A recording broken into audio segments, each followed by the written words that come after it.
പൂക്കോട് സർവകലാശാലയിലെ സിദ്ധാർത്ഥന്റെ മരണം അന്വേഷിക്കാൻ സിബിഐ സംഘം കേരളത്തിലെത്തി. ബന്ധുക്കളിൽ നിന്നും അന്വേഷണ ഉദ്യോഗസ്ഥരിൽ നിന്നും വിവരങ്ങൾ ശേഖരിക്കും. സിബിഐ അന്വേഷണത്തിൽ പ്രതീക്ഷയെന്ന് സിദ്ധാർത്ഥന്റെ അച്ഛൻ ജയപ്രകാശ് പ്രതികരിച്ചു. ടി.വി. പ്രസാദാണ് വിവരങ്ങളുമായി ചേരുന്നത്. പ്രസാദ്, സിദ്ധാർത്ഥന്റെ കുടുംബത്തിന് ആശ്വാസ വാർത്തയാണ്.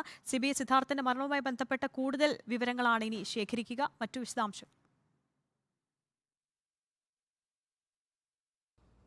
ഒടുവിൽ സിദ്ധാർത്ഥിൻ്റെ മരണവുമായി ബന്ധപ്പെട്ട കാര്യങ്ങൾ അന്വേഷിക്കുന്നതിന് വേണ്ടി CBI സംഘം നടപടി തുടങ്ങി എന്ന വാർത്തയാണ് ഇന്നിപ്പോൾ പുറത്തു വരുന്നത്. ഡൽഹിയിൽ നിന്നുള്ള CBI സംഘം കേരളത്തിലേക്ക് എത്തിക്കഴിഞ്ഞു. ഇനിയിപ്പോൾ സിദ്ധാർത്ഥിൻ്റെ മരണവുമായി ബന്ധപ്പെട്ട കാര്യങ്ങൾ CBI സംഘം പരിശോധിക്കുകയും ചെയ്യും. ഇന്ന് സിദ്ധാർത്ഥിൻ്റെ അച്ഛൻ്റെ ഹർജി പരിഗണിച്ച ദിവസം തന്നെയാണ് CBI സംഘം കേരളത്തിലെത്തിയത് എന്നതും ശ്രദ്ധേയമായ ഒരു കാര്യം തന്നെയാണ്.